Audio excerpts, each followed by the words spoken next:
Hey guys, welcome back to Cosmic Road. This is Jack with Cosmic Road.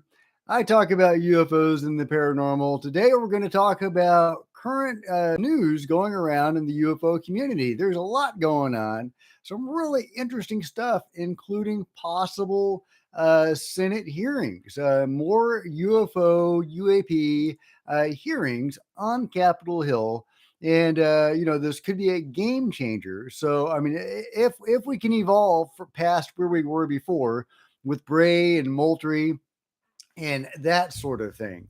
So maybe I should wait a minute for people to get in here. But are you guys having a good day? It's very stormy here in Central Texas, actually the Brazos Valley. I come from Central Texas, but it is in the Brazos, and it is very stormy here today. It's possible I could get stormed out if the thunder and lightning start up again. I may have to call it a break before my computer gets fried. But so far so good. So how are you guys doing? Are you ready to talk about the current UFO news? Because there's some really juicy stuff going on. First of all, let's just go over Frank Milburn directed energy weapons used against UAP scientists. And I provided a link to that, and they're commenting on a Spotify episode from the UFO podcast. But it's been summarized here. Parentheses indicate my own thoughts, and that's the writer of this article.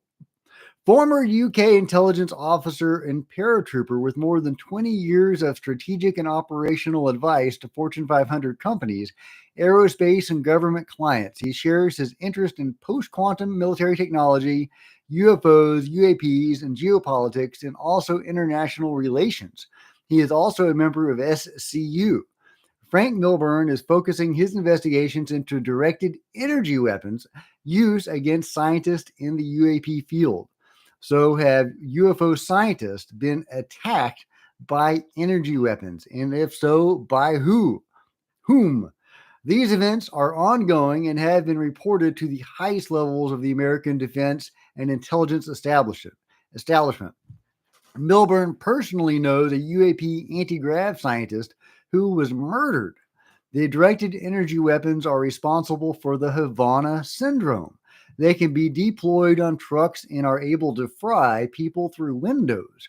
When asked why more people in the know about UAP didn't come out, Milburn poses this question: would you be willing to put your life in danger knowing these other scientists have had their lives threatened? Will you be willing to enter protective services, change your name, force your family to leave behind everything and everyone they've known? Regarding the recent change in policy from the Navy to not put out any new images, videos of UAP, since the Air Force isn't participating, the Navy feels they also shouldn't have to play along. He mentioned the Air Force has been covering this up since 1947. Well, maybe even before. Well, I say that, but the Air Force didn't really come into existence until around then. Although there was the pre-Air Force, the Air Corps of the Army. Milburn then details his own experiences in 2020. Hang on just a second.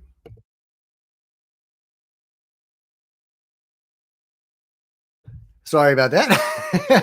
Allergies are driving me crazy. I apologize. Yeah, a UK Special Forces platoon retrieved at least one craft and bodies. I would imagine the Brits would have shared that with the Americans for payback. Okay, so they've got craft and they've got bodies. With Spanish intelligence agencies, there was no doubt in their minds that UAP exist. Milburn has no doubt there are hidden programs in U.S. government agencies such as the DOE, that's the Department of Energy, and also in aerospace companies. Yeah, the Department of Energy comes up a lot in all of this. Something's going on there. In the Hudson Valley, there are reports of UAP changing appearances, shape-changing UAP. These craft attempted to mimic benign human aircraft, but were detectable because they emit reverse Doppler effects and can't seem to accurately mimic the propellers or jets. Milburn goes on to say that sometimes UAP want to be seen and sometimes they don't. I think even a lot of times when they're pretending to be something else, they do want to be seen. It's just my own theory. But if they didn't want to be seen, I don't think they would be seen. Frank Milburn has famously described a possible cataclysm on the horizon. He hasn't gone into much detail into when, why, how that cataclysm might occur. He's asked about it once again. Open your mind, use your brain, look at what's going on in Ukraine. The Russians are being pushed back. Putin is feeling very basically effed in the A. He would consider using an attack nuke. Also, if you look at Taiwan, I think it's a very dangerous time that can possibly contribute to a cataclysm. He claims Australia and UK follow the American example on this topic. Okay, it's interesting. Not surprising, I guess. He says it is indisputable that UAP exists. Anyway, so very interesting that this guy, this very credible guy, is talking about how UFO scientists could be attacked by energy weapons. Now, is he talking about people like Gary Nolan or Eric Davis, or people that we haven't heard about? JD says Dr. Travis had that event where he was exposed to dangerous levels of radiation. Only him. He was surrounded by others, but it only affected him. Yeah, that's a good point. That's a very good point. Yeah, he even had little burns on it on his hands and maybe somewhere else. So that is very scary if that's what's going on. If they, whistleblower protection isn't going to help people if they are actually being attacked physically. So if there are people wanting to come forward, hopefully there are safeguards in place to protect them against whoever is doing this. You would think that it would have to be the control group, right? I don't know who else it could possibly be, but very alarming if that's what's going on. And let's see, there's plenty of other stuff going on. This is the big one. Congress prepares for UFO hearings as frustrations escalate among politicians. And yeah, we have people like um, uh, James Fox talking about how there's going to be UFO hearings. There was actually a tweet from Ross Coulthart. There was actually a retweet saying Senate UAP hearing. Intern from Gene Sheehan office confirmed that Senate UAP hearings are in the works and a press statement might be out by next week. So there you go. According to this retweet from Ross Coulthart, they're going to announce possibly UFO hearings on Capitol Hill as soon as next week. That's when the announcement is going to happen. So that's huge. What will that mean exactly? Will we get somebody better than Bray and Moultrie up there talking about this?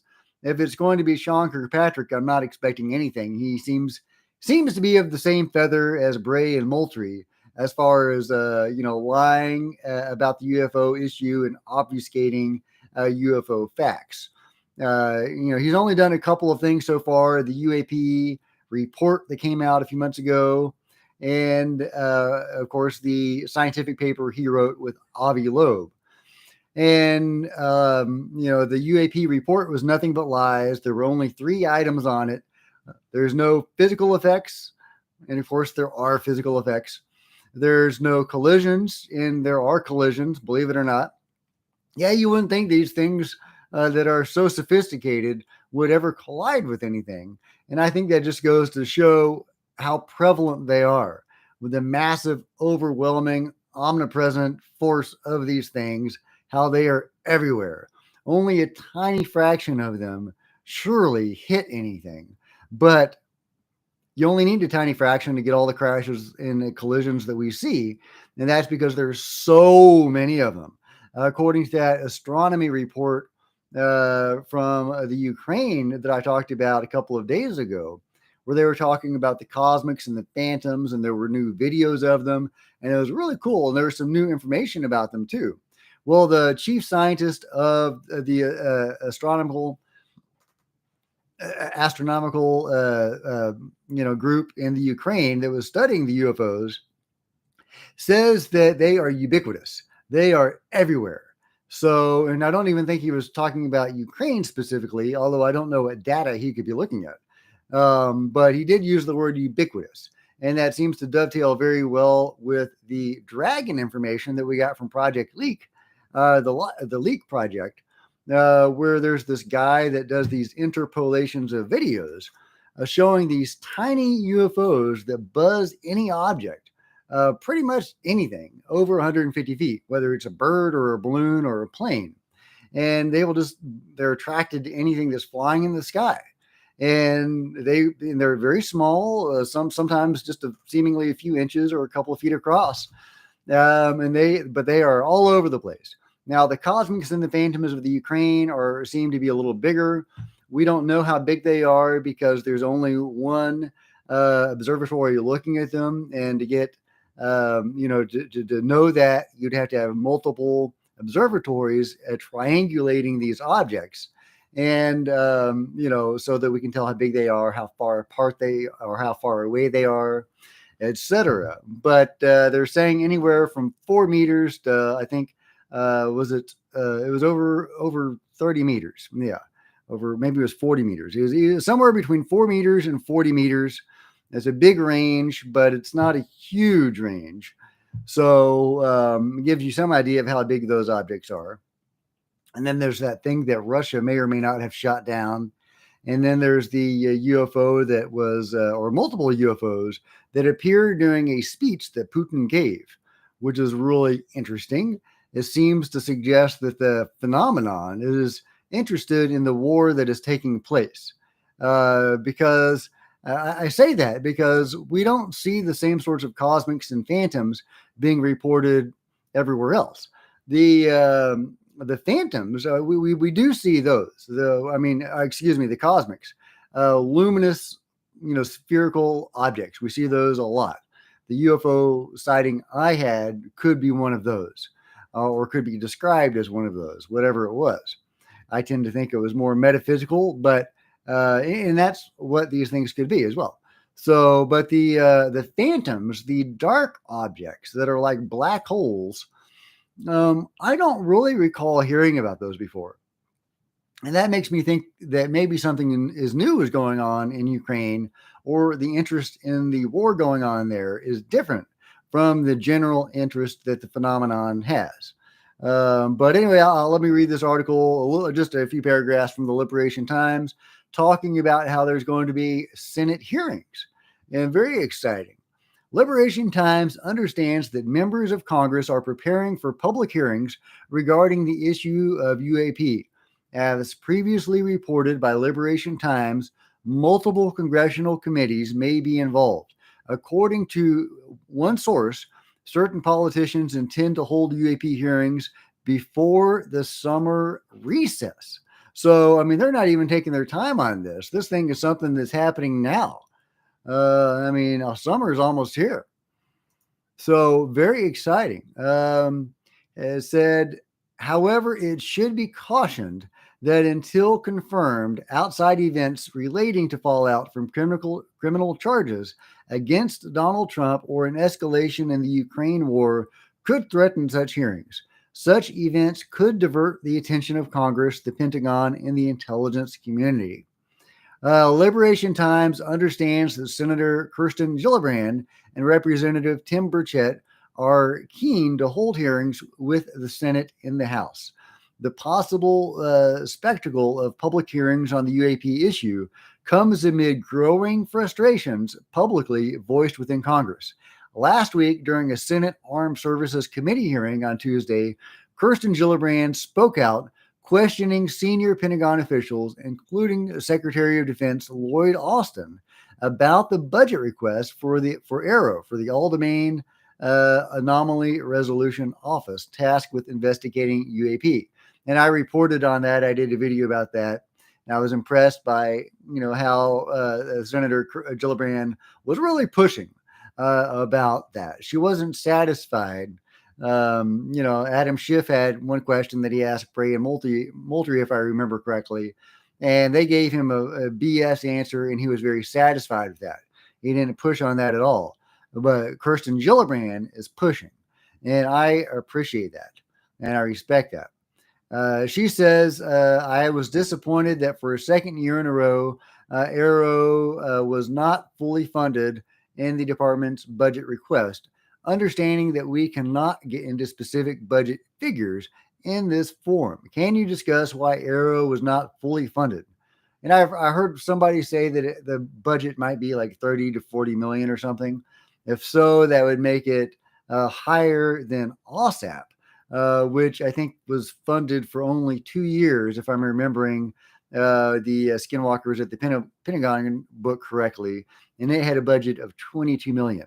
So it's exciting that we're getting an increased budget at least. Now that's not a lot of money, but it's something. It's not nothing.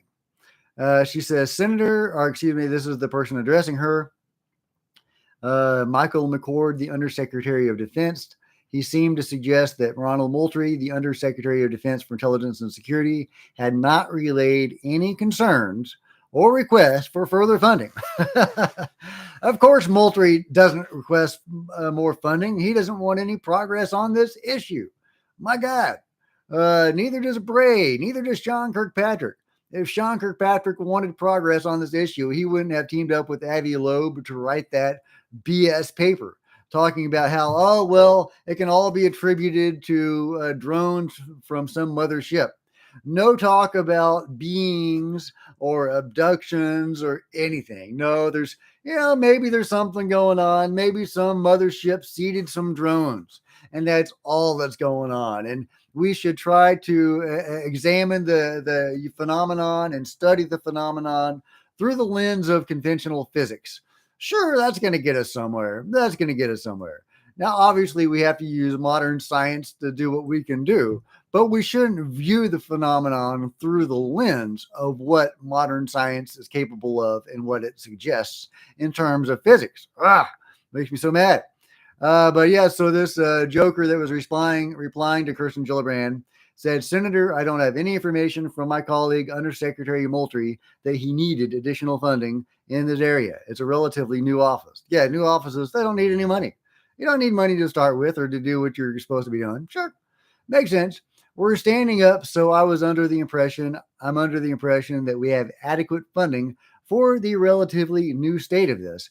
But I'll double back with him if there's a concern. Yeah, I'm sure you're going to get right back with him, and he's going to get right back with you saying you need more money or they need more money. Funding for AARO is a pressing concern for Congress. The article goes on. In February, following the Chinese balloon fiasco, a number of senators signed a joint letter stating the need to fund the office while highlighting the importance of cooperation between Congress, the Department of Defense, and the intelligence community. Oh, gosh. Anyway, if you're just joining me, this is Jack with Cosmic Road. I talk about UFOs and the paranormal. Please hit like. Please consider subscribing and smashing the bell to be notified of future videos. You don't want to miss a thing. Join me on social media. There's Facebook and Twitter links below. I would love to see you guys there and comment. Let me know what you're thinking about all this. We're talking about the when Kirsten Gillibrand was before the subcommittee the other day demanding funding for AARO. And they're saying, oh, well, Moultrie, he didn't recommend any funding. And of course he didn't, because he is either in the pocket of the control group or some other interest. I don't know who Moultrie is serving, but it's not disclosure, which is what AARO is designed to do. Make no bones about it. This is the only UFO program in the public purview created by Congress that is supposed to deliver regular reports to the people and is beholden to the people, to Congress. So that's what AARO is designed to do. And Bray, Moultrie, and now Kirkpatrick are the leaders of AARO. Bray and Moultrie were the leader of the UAP task force, which became AARO. And, they were liars. And they tried to play the glowing green pyramid thing off as a bouquet effect, artifact of light coming through the lens, which is patently absurd and has been debunked time and again. And very tellingly, had a scientist, Travis Taylor, their chief scientist, the UAP task force chief scientist, who was studying the footage and the information about the glowing green pyramids. He said that was anomalous. He's the one that would have been making the recommendation to Bray and Moultrie whether or not this thing was a bouquet effect or something more anomalous. He said it was anomalous. They went with bouquet effect. Where did they get that narrative? Who told them to run with that narrative? Was it the control group? Was it some other party in Congress that just doesn't want to deal with this issue, that hates the UAP subject and just doesn't want to go there for religious reasons, or possibly because they don't think the American public is ready for it, or it's just too weird? Or are Bray, Moultrie, and Kirkpatrick under the thumb of the control group? What do you think? Let me know. Who's running the show over there? Who is in charge of those jokers? Todd says Lou Elizondo said quite a while back he didn't have a lot of faith in Kirkpatrick. Yeah, I haven't seen that quote, but I'm glad to see that Lou is on the same page. I did do a video a couple of weeks ago about a semi-old quote from Lou, maybe 6 months ago, where he was giving an interview saying that if the new office didn't push the topic forward, then he would come out saying something. And JD says, I hope Lou is working behind the scenes. Oh, he absolutely is. Oh, he's doing stuff. He absolutely is. And of course, the big thing that we know that he's working on is the book. And I can't wait for Lou's book to come out. The book from George Knapp and James Liptatsky and Colin Kelleher, Skinwalkers at the Pentagon, was gangbusters. It had so much great information in there, and so much stuff they weren't talking about that I wanted them to talk about. Maybe Lou will get into some of that. I doubt he'll get into, some of the stuff that he wasn't really part of. Excuse me. I'm sorry. Anyway, but the Skinwalkers at the Pentagon, they talked about migrations of skinwalkers. That's right. They said there were so many of the Wolfman, werewolf, dogmen, skinwalker sightings, so many of them, that they were even able to track the migration patterns of these beings. What does that mean? I'm a horror movie fan. I've written some horror novels. I love horror stories. I love the idea of werewolves and skinwalkers and all that. I wouldn't want to be visited by one or be haunted by one like Jay Stratton and his family seem to be or were. That just sounds terrifying.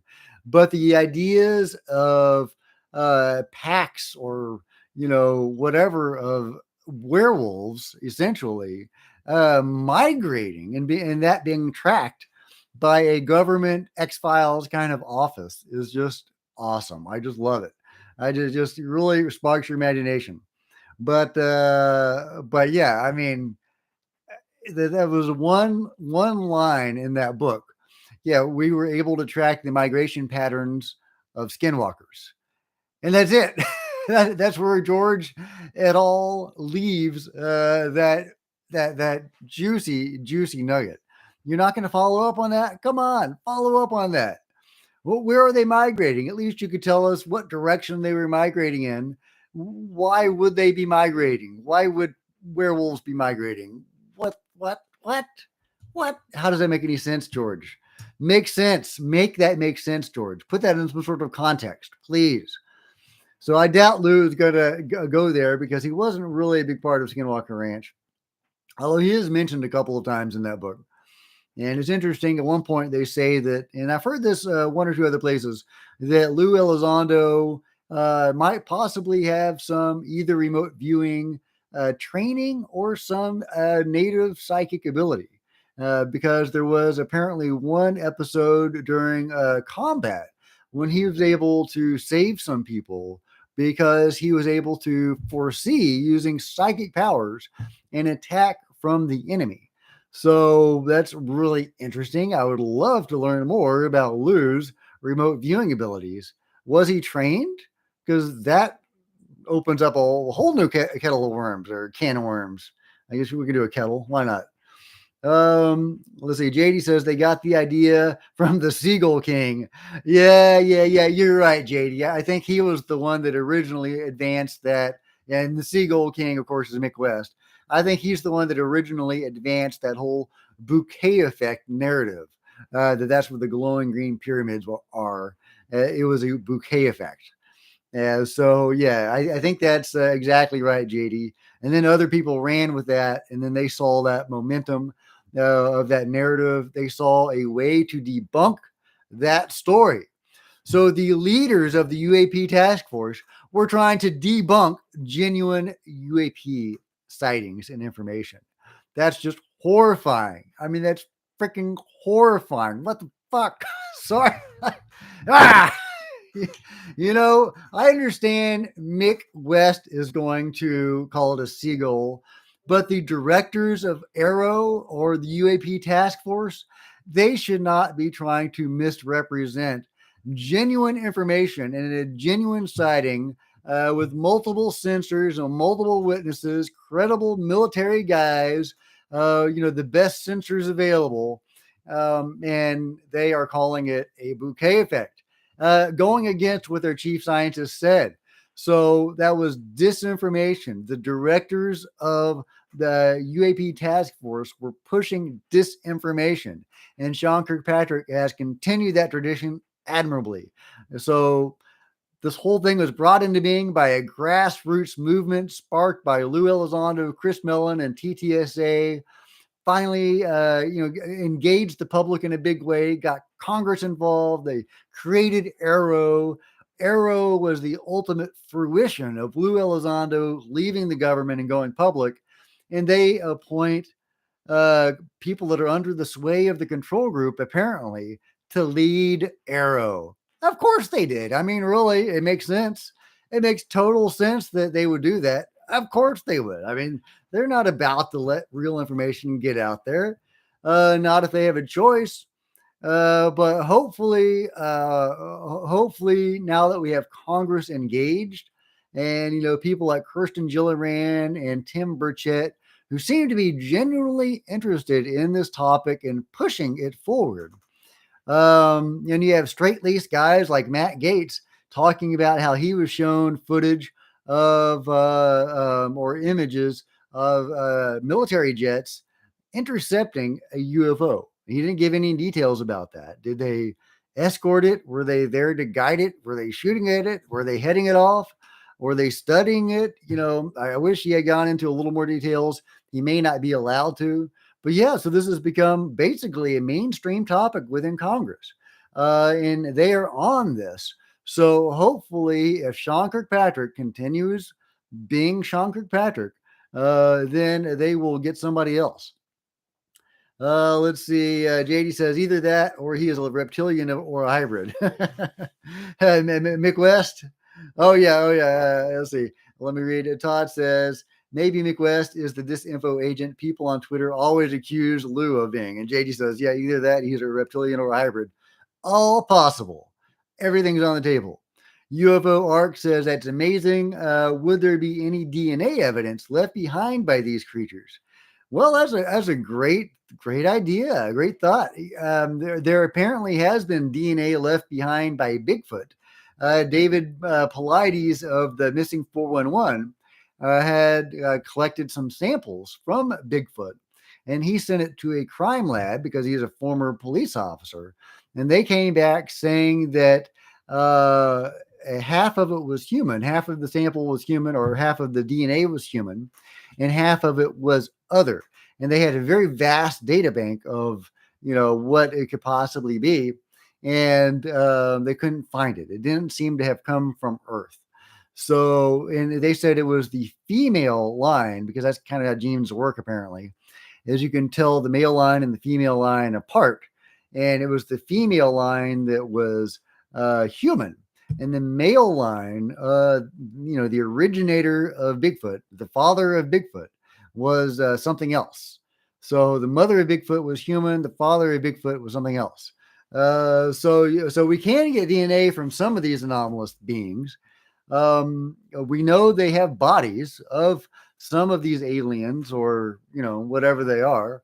We've heard that time and time again, that they have bodies that are on in storage along with many of the craft. Ross Coulthard has said that Wright Patterson Air Force Base is a veritable parking lot of recovered UFOs.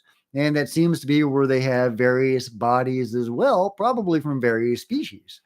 For example, the bodies recovered at Roswell, those were not the typical grays. Those were something else. They had different numbers of fingers, different shaped head.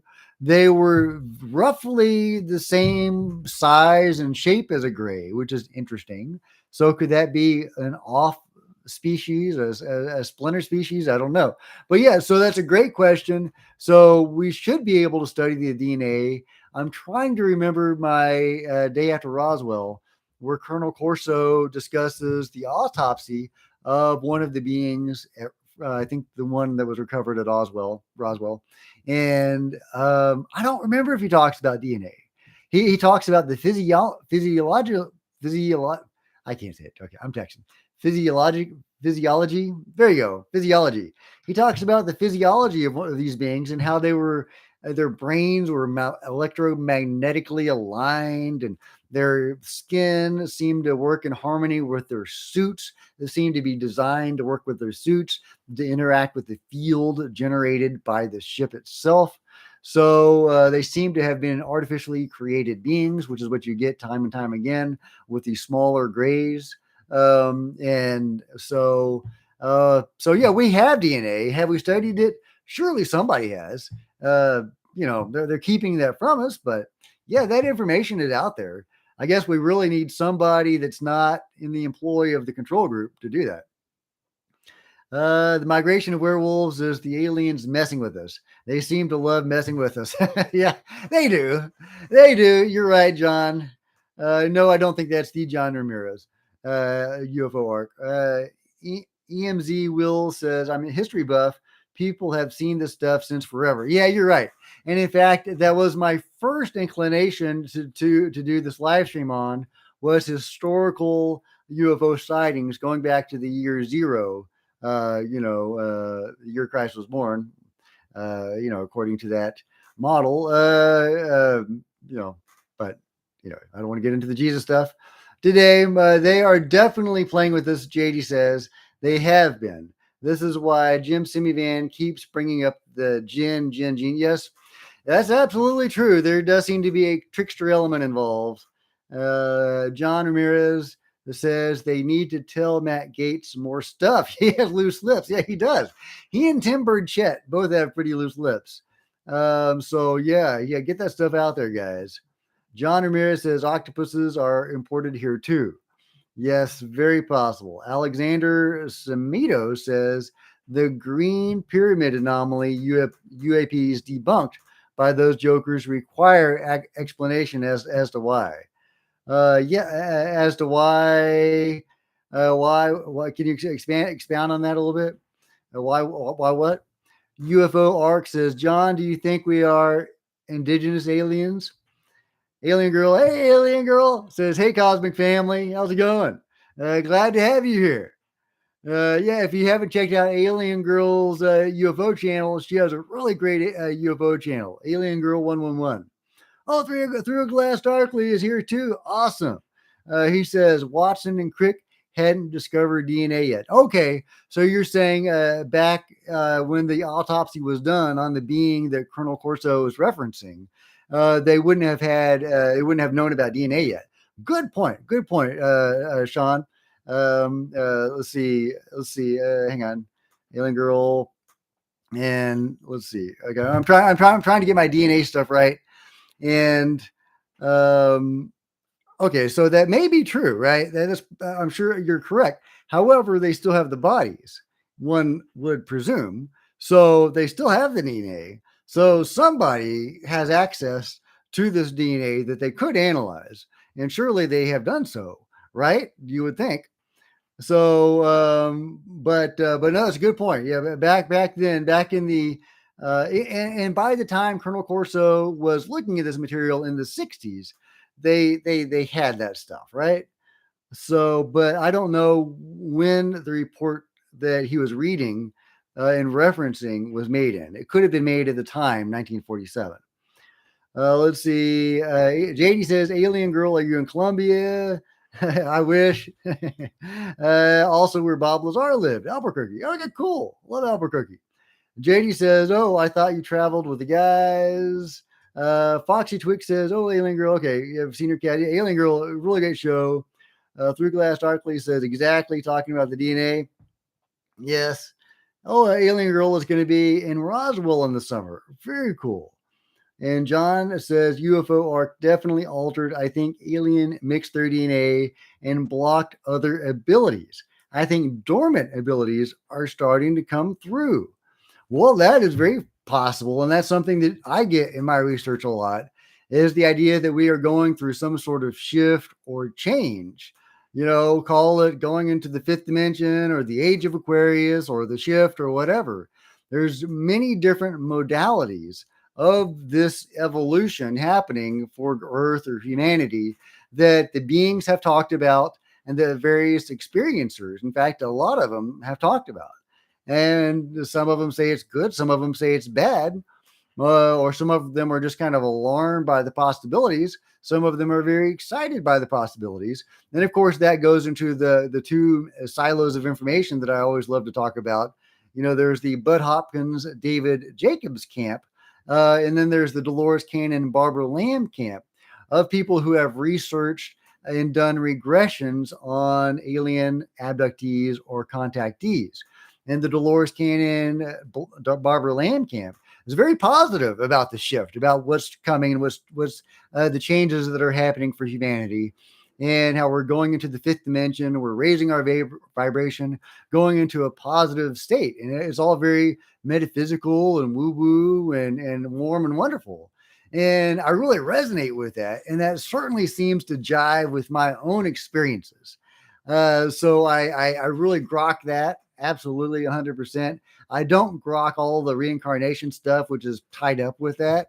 And that seems to be a thing, unfortunately, from what I have gathered studying near death experiences. I'm not telling anybody what to think, but that is, very prevalent in the research on near death experiences. And it is not, it does not tickle me. I hate reincarnation, hate the idea of reincarnation.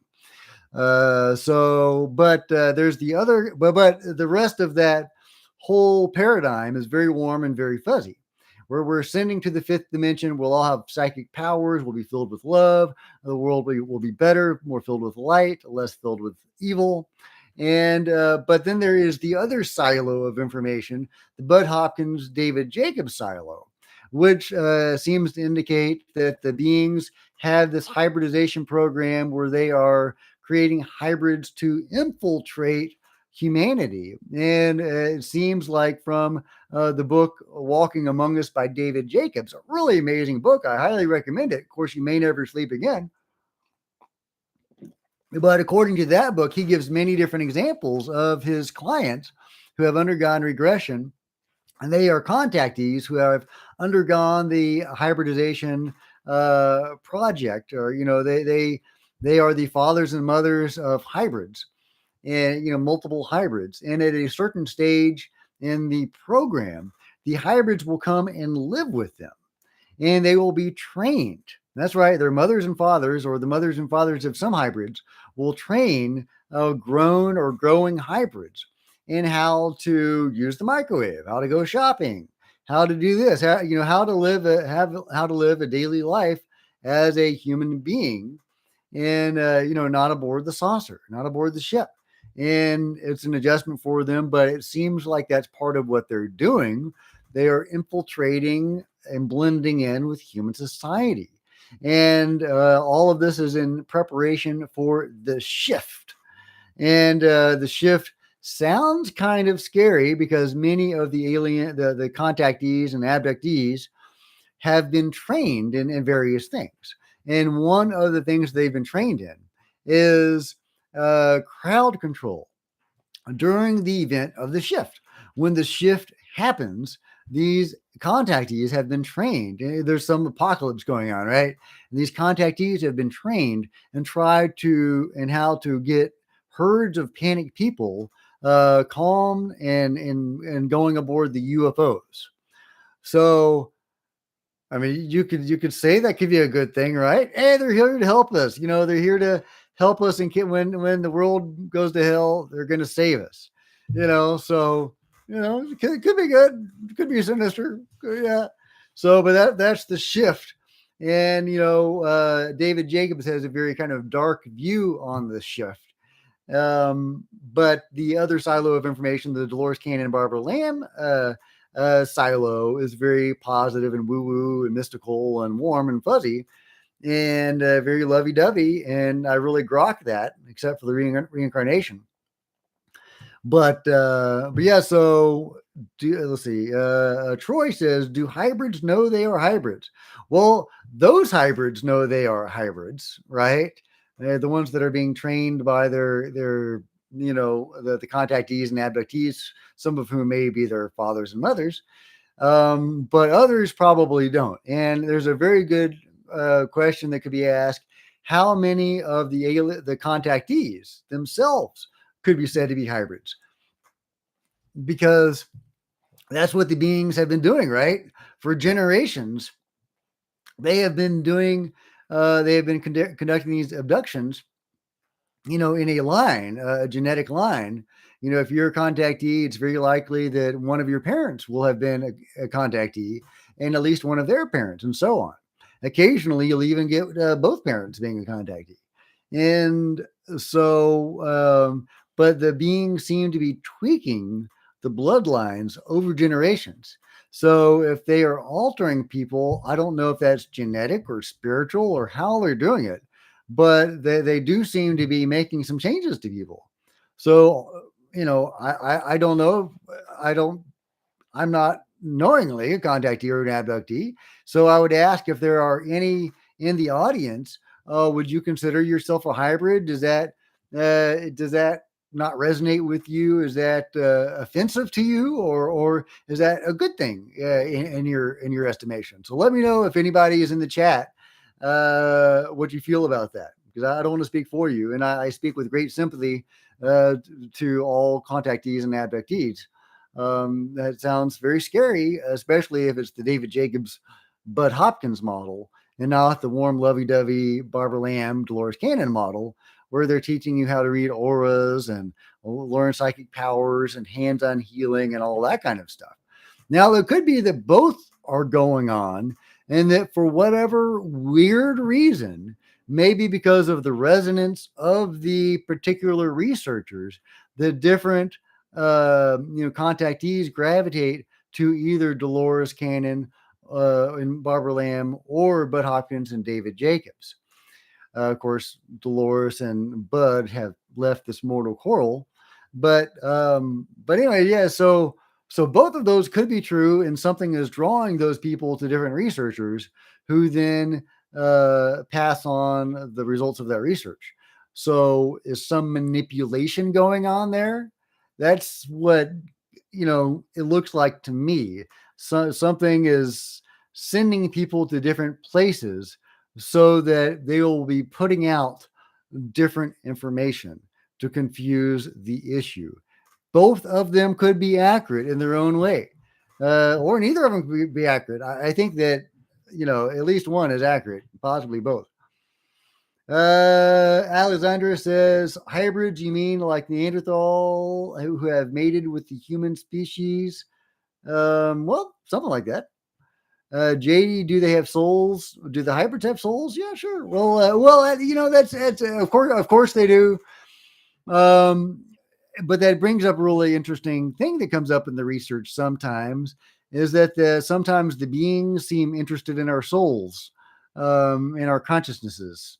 What does that mean? So, some have suggested that they have lost touch with their souls and their consciousnesses and their higher self or whatever, and they have come here to reintegrate our DNA into theirs, because that'll help them reform these connections to spirit that they have lost. So that is one possible, I don't know. Let me know what you think. But yeah, so that does come up in the research, that very question, and I don't have an answer. There's various stories and various information out there. John Ramirez says we're definitely altered. I think alien mixed their DNA and blocked other abilities. I think dormant abilities are starting to come through. Yeah, oh yeah, that's right. I read that one. Paradox says solar system. MZ Will says, I don't disagree. I'm as curious as everyone. Todd says, could be both positive and negative possibilities. If there is at least one NAH, non human intelligence here, that implies that there could be many others also here. Absolutely. Uh, MZ Will says, I'm an average Brit. Sorry. Okay. Nothing to be sorry for. Nothing wrong with being an average British person. John says, I'm ready for the change. I think he meant he wasn't a hybrid or whatever. Yeah. John says he's ready for the change. It will be very hard for some to adjust to, accept, or to adapt to. Yeah, it really will, guys. It really will. Oh, by the way, if you're just joining us, this is Jack with Cosmic Road. I talk about UFOs and the paranormal. Please hit like, please subscribe, share on social media. If you want to support this channel beyond that, please consider dropping a super chat. That'd be awesome. That'd be lovely. Keeps me motivated. But yeah, as far as disclosure goes and how people are going to adjust to that, that's something I debate with myself all the time. Should we have a fast disclosure or should we have the slow roll to get people acclimated? And I think that's a great question. I think that maybe, because people have talked about the 7-year plan, right? The 7-year plan of disclosure. Some have suggested that's what started when TTSA released those videos in 2017. It could be. Anything is possible. That's not the vibe I get from it. At least not like an organized plan of any sort. The plan, whatever's going on, seems more haphazard than that to me. But as far as a 7-year plan of disclosure goes, I think that sounds about right. I think that if you rip the Band-Aid all off at the same time and reveal to the public that yes, there's abductions, there's crazy metaphysical stuff mixed up with this as well, etc., that it would just blow people's minds and freak people the hell out. Aliens are taking us and we can't stop them. And also there's crazy, spiritual stuff mixed up. What the hell? So I think it'd be less alarming to start with, hey, there's ships we can't identify. Yeah, they're real.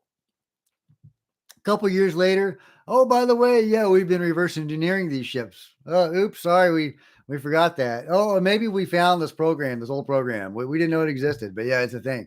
And then a year later, oh, shoot, we found some bodies in the storage room. Somebody didn't file the right paperwork, and there were these bodies there all this time. Whoa, what the heck? How these bodies get there? But yeah, guys, public, there's a non-human bodies. We don't know what to go.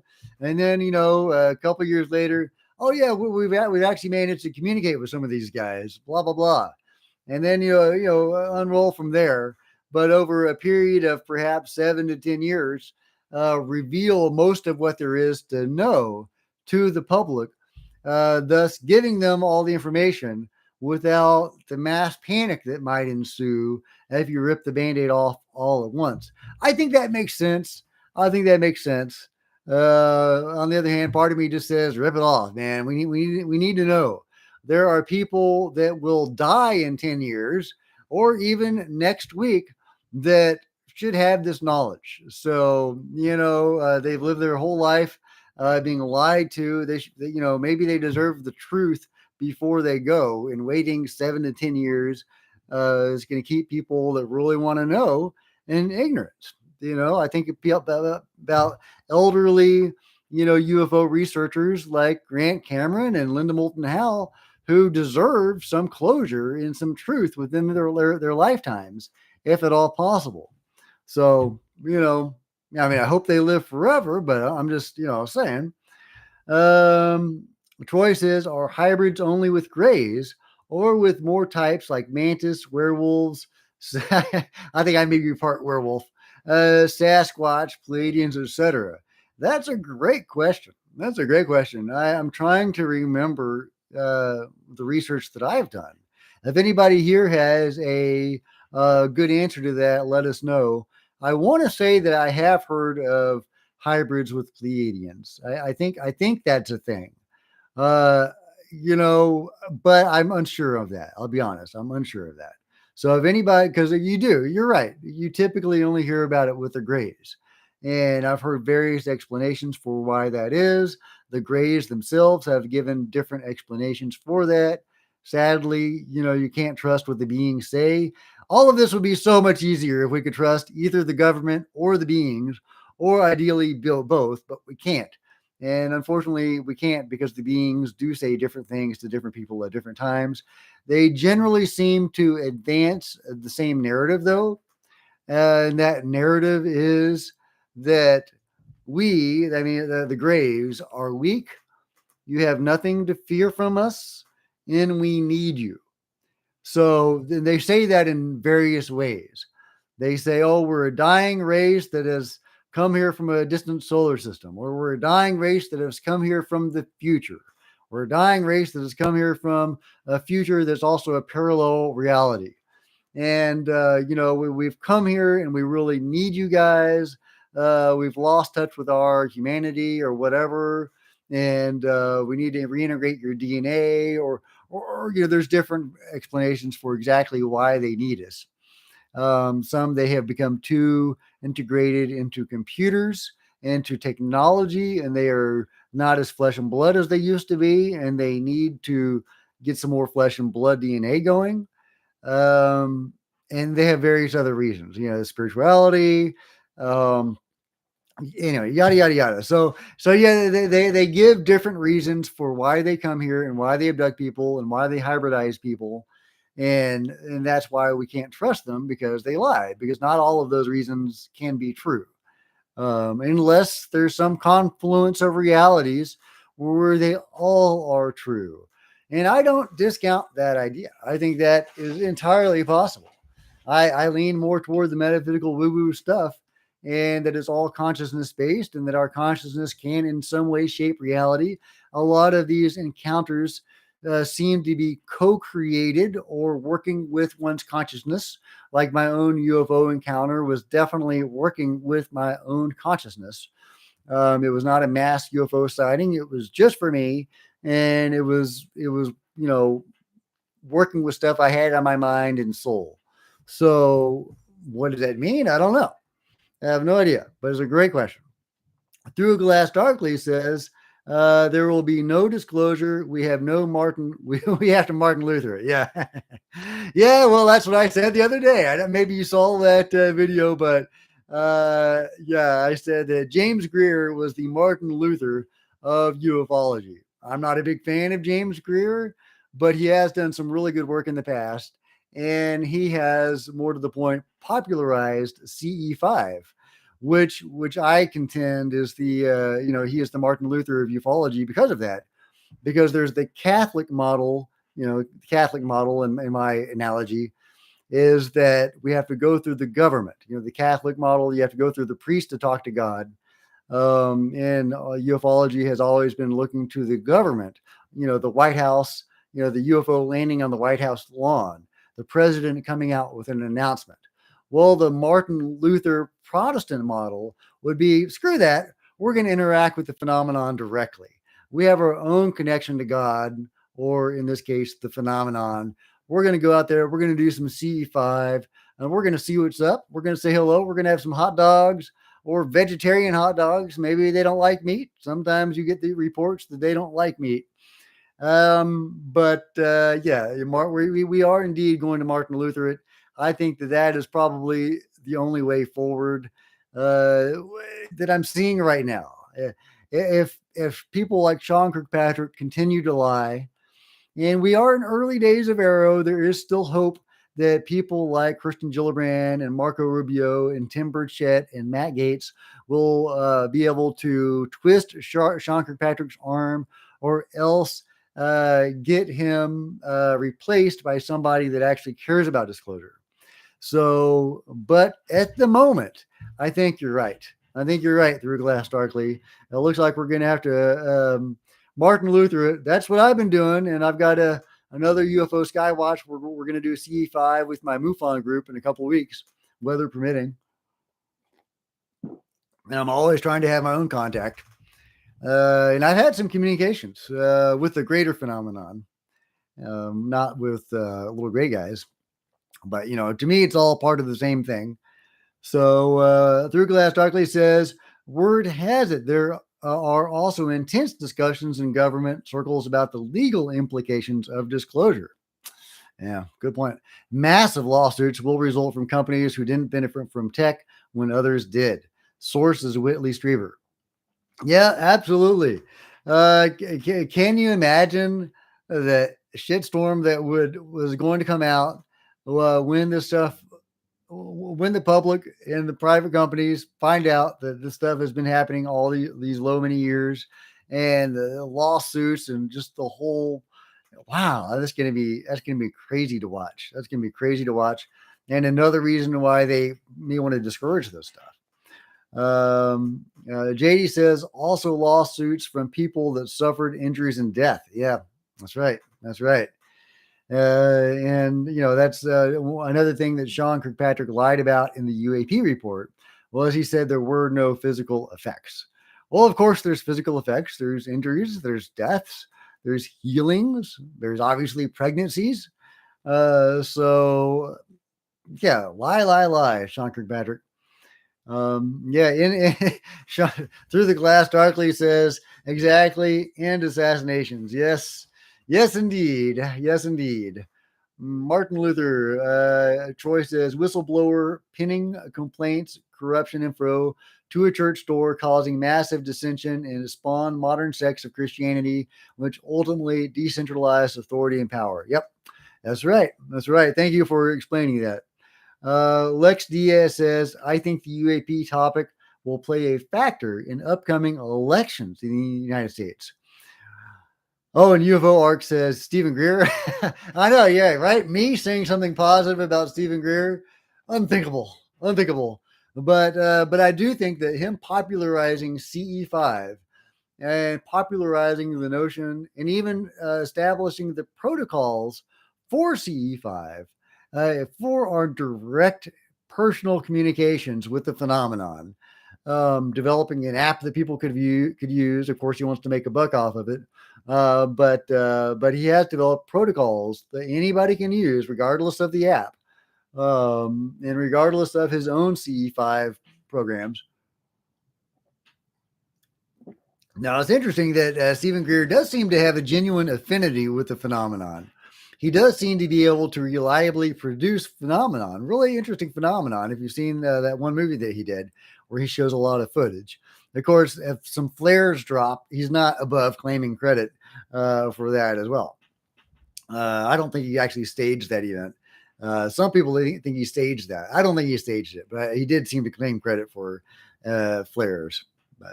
But he does seem to have a lot of genuine contact. The phenomenon seems to like him, which makes sense since he lies about it all the time. And he says it's all good, it's all lovey-dovey. There's no negative aspects to the phenomenon at all, which is, sadly not true. And there's no abductions. All abductions, according to Stephen Greer, are military abductions, which is patently absurd. We wouldn't have hybrids living with people, being raised in families if there weren't alien abductions. So, and hybridizations. So, and of course, countless people have interacted with these things and had really sophisticated, high level interactions. Some have gone to other dimensions. Whitley Strieber had he and people like Deep Prasad, when they are taken, they say they are taken to a deeper level of reality. So they are taken outside of what we know of as reality. They are taken somewhere else, to another dimension, or else to, whatever you want to call it, however you want to define dimension. I've kind of evolved on my thinking on dimensions. But yeah, could the UAP topic play a part in the elections? I love that. What do you guys think? Has the public gotten so engaged in this that could actually be a factor? That'd be awesome. I would love that. EMZ says, trying to understand something that is 1,000 years more advanced than us is hard. Try a million years more advanced. Yep, that's right. UFO Arch says, talking of Steven Greer, he has just made some new claims on his YouTube channel. Well, is it that Lou Elizondo is a disinfo agent? Well, what are his new claims, UFO Arc? I tend to avoid Steven Greer these days because he pushes so much disinfo and toxicity that I just don't watch him. I tune him out. Yeah, I don't need disinfo. The government gives me enough disinfo. I don't need to seek it out and absorb it. However, it is annoying when it's mixed up with some good stuff. Like he has some really good UFO, like metaphysical woo-woo contact during some of his C5 sessions.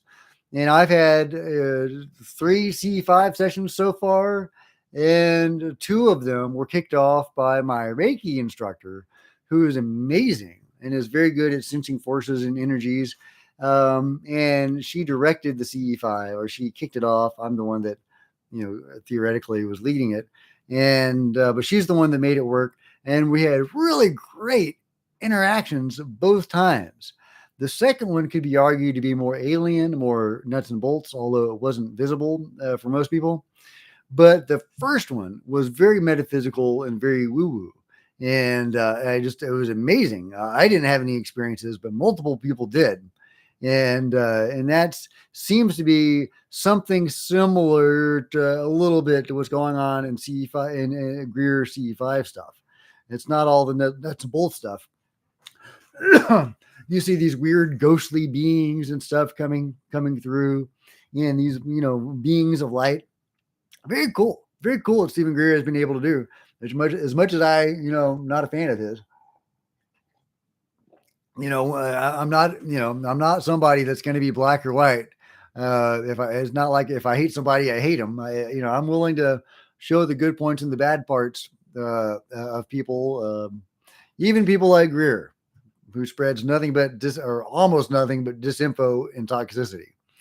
Todd says, good point. Apparently, we're seeing technology that's many, many generations of technology revolutions ahead of us. Yeah, many, many, many, many, maybe even other dimensional stuff that's many millions or billions of years old. Or if time has any meaning to these guys, because that's another thing you get. Some of these higher dimensions, they say that time has no meaning.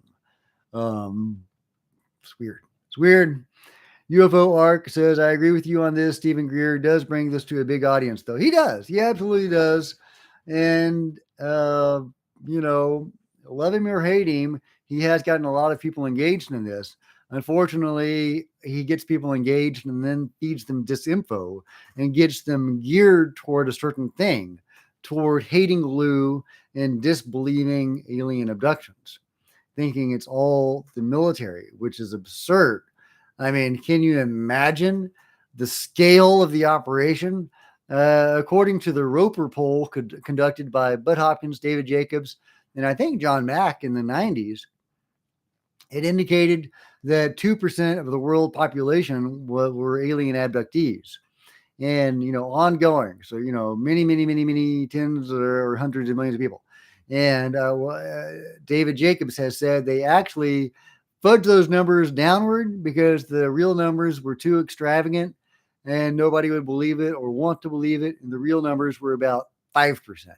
So if that's true, 5% of the population of the world being abducted ongoing. So that's like tens, hundreds of millions of people.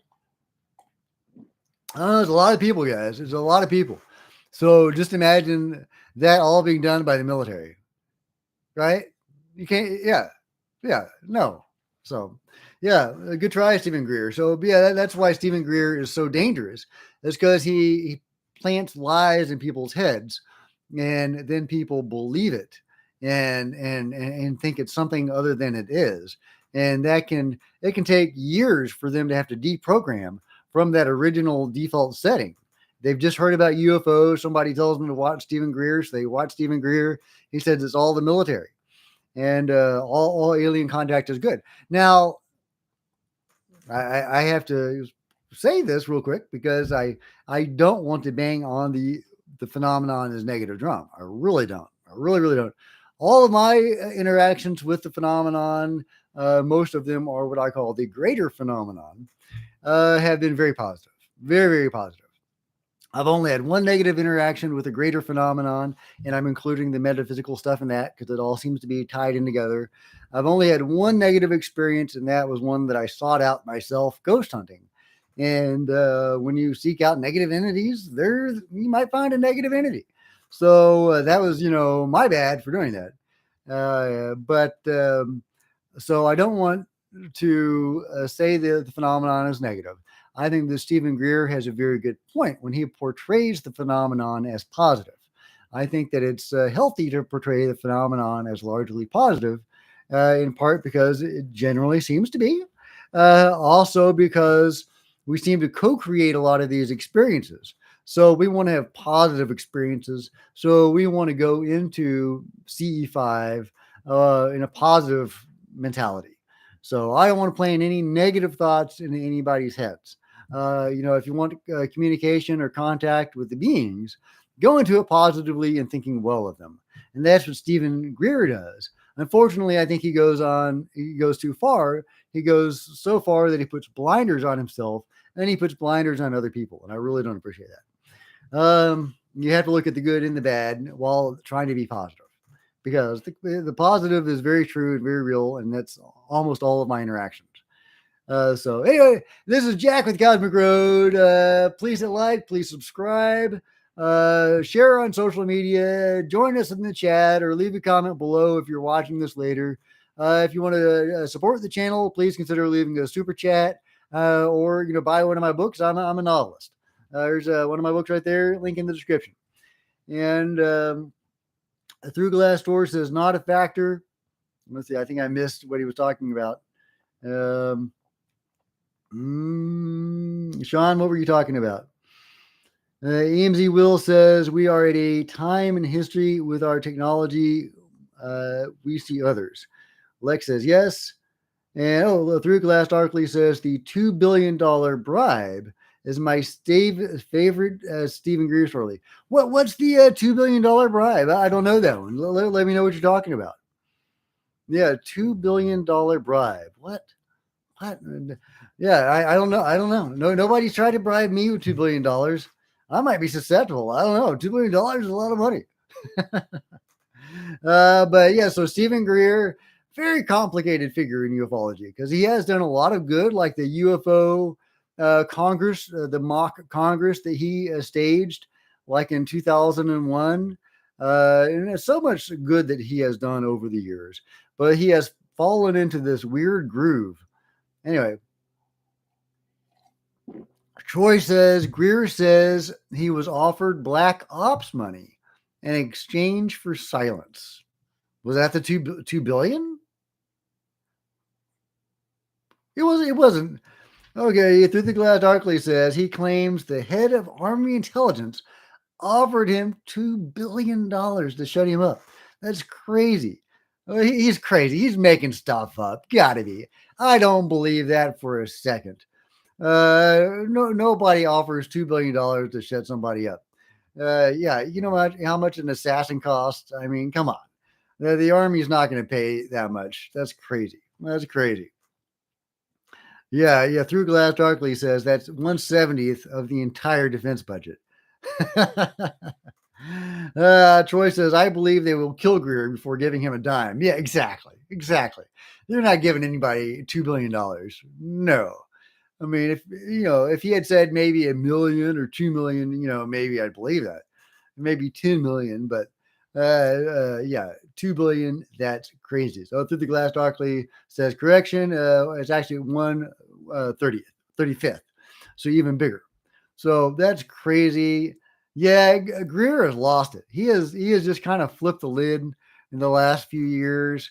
I think a lot of it has to do with losing the spotlight to Lou. For many years, Greer was really the face of ufology and of disclosure. And he organized that whole UFO mock Congress summit thing.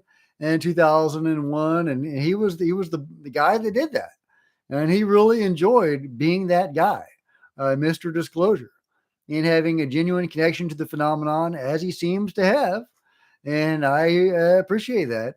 And then all of a sudden, along comes Lou and Chris and Tom, and totally steals his thunder. And he is pissed. Instead of being happy that some progress is actually being made, he just can't stand it and has to just trash them and trash them and trash them. And he just can't let it go. And it's really unfortunate because it spread a lot of toxicity among the UFO community, and it's spread a lot of disinformation because there's surprisingly considering all that Lou has given us, there's a surprising number of people that really hate his guts and that want to see him fail and tarnished.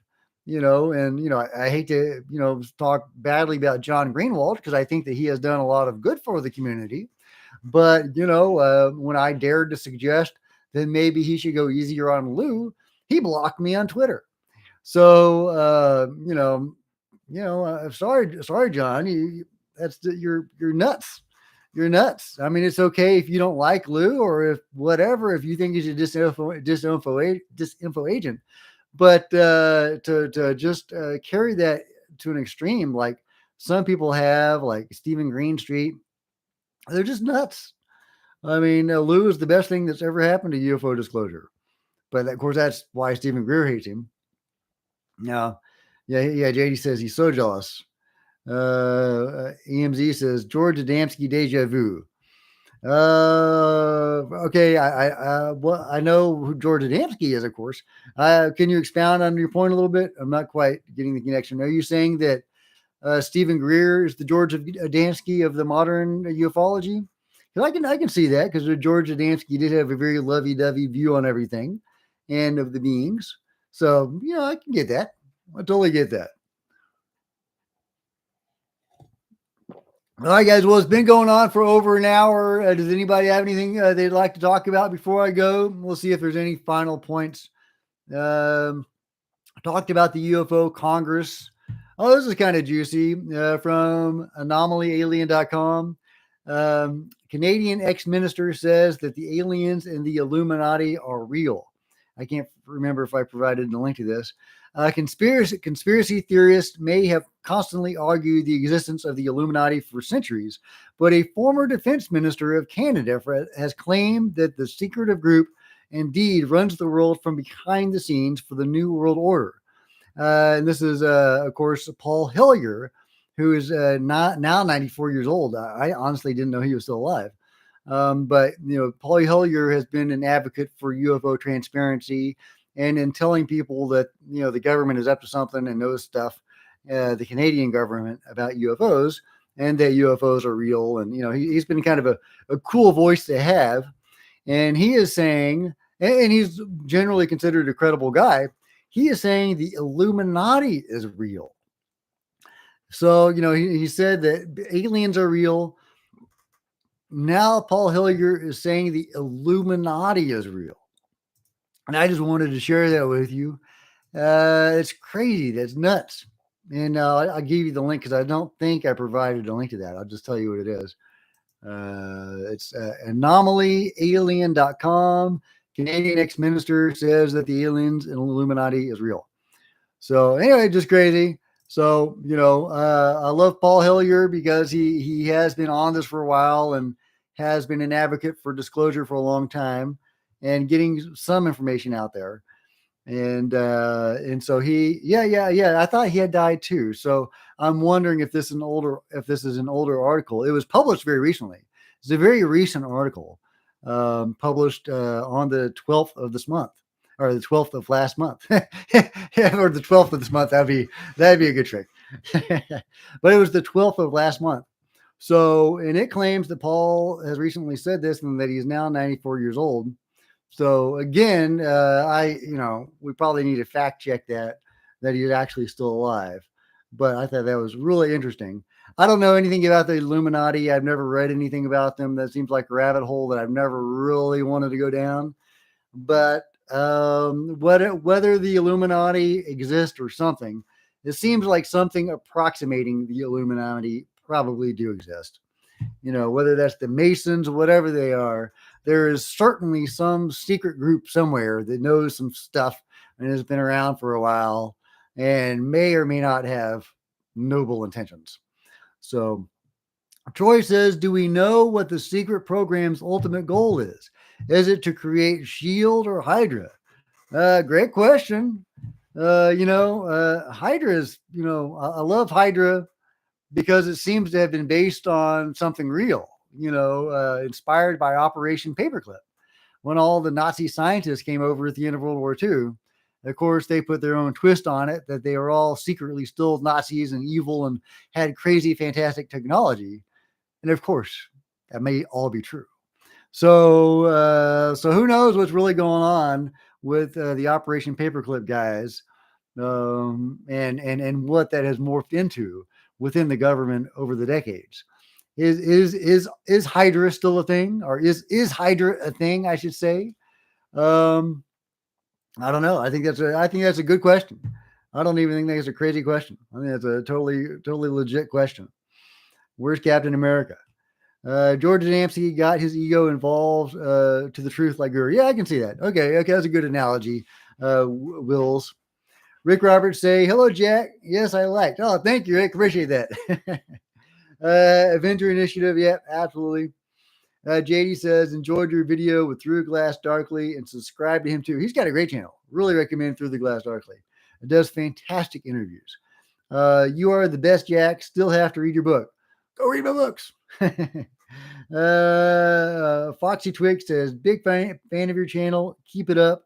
Thank you very much, Foxy. I appreciate that. All right, guys. Well, I think I'm going to call it a day unless anybody has anything juicy that they want to talk about before I hit the road. Let's check out Twitter real quick just to see if there's any late breaking news. I always check Twitter to see what is going on. Whistleblower protection, rumors about whistleblower protections. Maybe Buzz Aldrin. We'll see. Yeah, that'd be so cool if Buzz Aldrin came out talking about seeing UFOs and stuff. Anyway, all right, guys. Well, thank you so much for joining me, you guys. I really appreciate it. I had a lot of fun today. Please hit like, please subscribe, share on social media, and all that kind of good stuff. Check out some of my other videos. Rick says, has Mellon or Tom said anything in a while? Chris has. Chris Mellon, he talks frequently. He seems to like writing articles. He's written several kind of long articles, and he did a long reply to a blog post, kind of debunking the blog post very politely. And he has some interesting things to say. I actually made a video about that, I think last week. And that's my most current knowledge of what Chris Mellon has said. So, you might want to check that video out. So, but anyway, thank you guys. I really appreciate it. And see you guys next time. Have a good day.